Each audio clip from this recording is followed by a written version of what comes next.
परविंदर जी को मैं बहुत बहुत धन्यवाद दूंगा जिन्होंने आज जेएनयू में मुझे बुलाने का काम किया। उनके लिए एक बार जोरदार तालियों से आप स्वागत उनका कर दीजिए। बड़ी खुशी हो रही है, जिस कैंपस में मैं भी पढ़ना चाहता था और आज मैं उस कैंपस में आया हूँ। या मेडिकल साइंस नहीं है सर। मैं बीएससी के बाद में एमएससी के लिए मैंने जेएनयू का एंट्रेंस दिया था। अनफॉर्चुनेटली मेरा नहीं हुआ, लेकिन फिर मेरा एमबीबीएस में हुआ और एमबीबीएस के बाद में फिर मैंने किंग जॉर्ज मेडिकल कॉलेज से मैंने एमएस किया जनरल सर्जरी में, और उसके बाद हमने ब्रेस्ट कैंसर में फेलोशिप किया यूएस से, और साथ में किंग जॉर्ज मेडिकल कॉलेज में भी मैं 2015 में मैं प्रोफेसर के लिए लेक्चर के लिए अपॉइंट हुआ।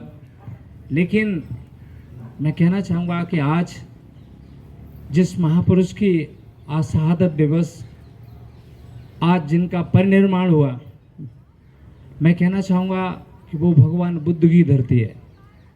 और जहाँ भगवान बुद्ध की धरती है, भगवान बुद्ध ने ही ईसा से सोचो 2500 साल पहले जिस चीज़ की शुरुआत की हो, उन्होंने कहा कि बुद्धम शरणम गच्छामि, धम्मम शरणम गच्छामि और संघम शरणम गच्छामि का जो संदेश भारत से दिया और पूरे एशिया के साथ पूरे विश्व में फैला, और मुझे लगता है वही संदेश आज जेएनयू के कैंपस में आज साकार हो रहा है।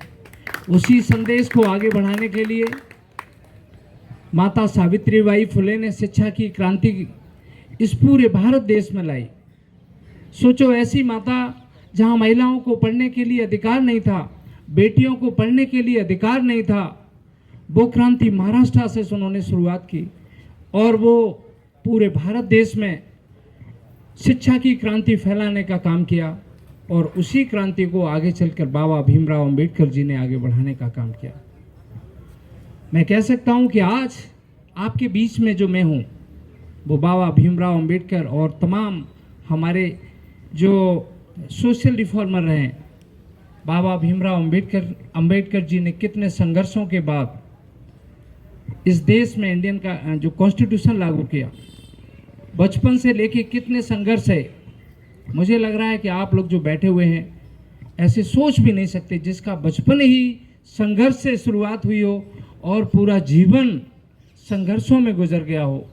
मुझे याद है कैलिफोर्निया यूनिवर्सिटी में जब थे, उनके पास पैसा ख़त्म हो जाता है पढ़ने के लिए, घर पे उनके बच्चे ख़त्म हो जाते हैं, घर नहीं पहुंच पाते हैं, और वही बाबा भीमराव अंबेडकर जी ने हम सबको आज जो आरक्षण का अधिकार दिया, उसी के दम पर मैं आज आपके बीच में आया।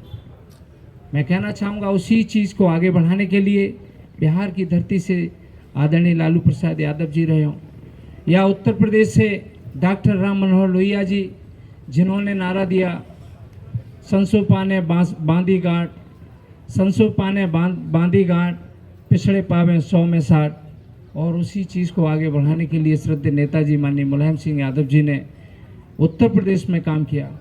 मैं कह सकता हूं कि मैं अगर श्रद्धेय नेताजी इस उत्तर प्रदेश के मुख्यमंत्री नहीं रहे होते तो मैं भी कभी भी डॉक्टर नहीं बन पाता। उन्हीं के आशीर्वाद के कारण मैं डॉक्टर बना हूं। मैं कह सकता हूं कि ये सारे के सारे जितने भी सोशल रिफॉर्मर रहे हैं, इन्होंने ज़रूर बहुत बड़े काम किए होंगे, इन्हीं की वजह से हूँ। और ख़ासकर मुझे खुशी इस बात की है कि जो स्टूडेंट अभी मुझे लग रहा है कि ज़्यादातर पीएचडी के, हमारे डॉक्टर लक्ष्मण जी ने बताया कि ज़्यादातर जो स्टूडेंट हैं वो पीएचडी के स्टूडेंट हैं, रिसर्च स्कॉलर हैं। मैं तो पेशे से कैंसर सर्जन हूँ। मैं कह सकता हूँ कि मैं भी आज इसलिए हूँ क्योंकि हमारे टीचरों ने हमें पढ़ाया, तभी हम डॉक्टर बने हैं। और आप लोग ऐसी एक सोसाइटी को बनाने वाले हैं पूरे भारत देश में, हम जैसे पता नहीं कितने डॉक्टरों को आगे बढ़ाने वाले हैं।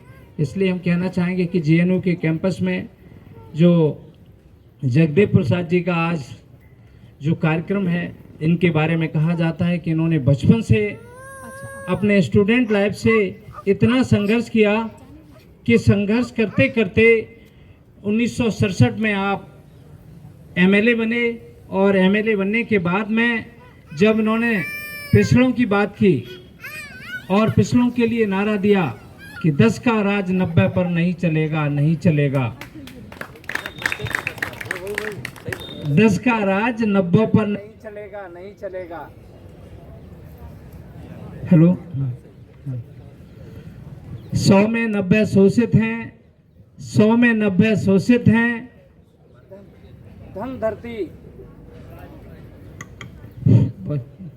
धन धरती और राजपाट में 90 भाग हमारा है। मैं कह सकता हूँ कि जो जगदेव प्रसाद जी ने जो काम किया जीवन में, आज जेएनयू के कैंपस में आप लोग जो कार्यक्रम कर रहे हैं, इसके लिए मैं आप सबको मैं बहुत बहुत बधाई देता हूं। और कहना चाहूंगा कि जो स्टूडेंट हैं, जो रिसर्च स्कॉलर हैं, ये लोग बैठे हुए हैं, मैं कह सकता हूं कि आज हो सकता है इनको लगे कि अभी हम स्टूडेंट हैं और जस्ट एक कर रहे हैं, कोई नहीं, हम लोग स्टूडेंट हैं और यहाँ पर जस्ट एक लेक्चर हो रहा है, लेकिन हम कह सकते हैं कि एक जेएनयू के कैंपस में जो आप लोग जो बात कर रहे हैं, आप लोग इस देश के निर्धारित करने वाले लोग हैं। क्योंकि ये चीज़ हमने इन महापुरुषों से सीखी है। इन्होंने जो भी सोच लिया वो जीवन में हम आगे करने का काम करते हैं। मैं भी कह सकता हूँ कि बेहद गरीब और साधारण किसान परिवार का बेटा डॉक्टर नवल किशोर है। बचपन से सोचा कि बड़ी मेडिकल कॉलेज में पढ़ूंगा, विदेशों में पढ़ूंगा, और मुझे कह सकता हूँ कि मुझे जो आशीर्वाद मिला, मैंने जो सोचा वो इसलिए हो गया क्योंकि इन सब का आशीर्वाद था। और मैं कह सकता हूं कि मैं आज पूरे भारत देश में हेड एंड नेक सर्जरी का डॉक्टर हूं। लखनऊ के किंग जॉर्ज मेडिकल कॉलेज में मेरी शिक्षा हुई। लखनऊ में मेरा हॉस्पिटल है, लक्ष्य कैंसर हॉस्पिटल। लेकिन मैं आज भी गांव की पृष्ठभूमि से जुड़ा हूं। मैं कह सकता हूं कि पूरे भारत देश में इकलौता शायद मैं ऐसा डॉक्टर हूं जहां एमसीएच और डीएम डॉक्टर एक गांव में इलाज करने का काम करते हों। मैं कह सकता हूं कि कुछ नया अगर आप लोग जीवन में करेंगे, और ये जेएनयू की धरती है, मुझे पूरा भरोसा है कि आप लोगों ने जो सोचा है वो भविष्य में आप जरूर बनेंगे।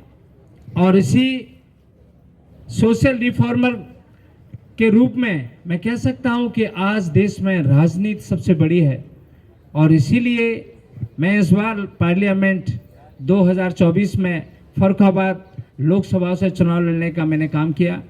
माननीय अखिलेश यादव जी को मैं बहुत बहुत धन्यवाद दूंगा, जिनके समाजवादी पार्टी के नेतृत्व में हमने फर्रुखाबाद में एक नई क्रांति लाने का काम किया। हम लोग चुनाव जीत गए थे, लेकिन गड़बड़ हो गया। अभी कुछ देर पहले बताया कि जिस तरह से रात के 8 बजे लाइट काटी गई और बहुत चुनाव में धांधली की गई, और हमने उस चुनाव को माननीय उच्च न्यायालय इलाहाबाद में चैलेंज कर दिया है। और भविष्य में हम उच्च न्यायालय और सर्वोच्च न्यायालय पर भरोसा करते हैं। हमें पूरा उम्मीद है कि हम लोगों को उचित न्याय भी मिलने का काम होगा। इस मौके पर जेएनयू के जितने भी हमारे जो स्टूडेंट हैं, मैं बहुत बहुत बधाई दूंगा और उनके उज्जवल भविष्य की शुभकामना करता हूं। और आज मैं इसीलिए राजनीति में आया हूं ताकि मैं आपकी आवाज़ देश की संसद या अगर दूसरे प्लेटफॉर्म से बनने का काम करता। लेकिन आज भी सड़कों से आवाज़ जारी रहेगी, क्योंकि आदरणीय डॉक्टर लक्ष्मण यादव जी जो कि दिल्ली यूनिवर्सिटी में प्रोफेसर थे, उनके साथ क्या हुआ, लेकिन जिसके मन में जो आवाज़ होती है, आदरणीय अखिलेश यादव जी ने भी कह दिया, पहले तो आप बंदिशों में बंधे थे, लेकिन आज खुले माहौल में आप कोई बंदिश नहीं है। दलितों की, पिछड़ों की, बाबा भीमराव अंबेडकर जी की आवाज़ जीवन पर्यंत बुलंद करने का काम करेंगे। और जगदेव प्रसाद जी, श्रद्धेय डॉक्टर राम मनोहर लोहिया जी, बाबा भीमराव अंबेडकर के सपनों का भारत हम लोग बनाने का काम करेंगे।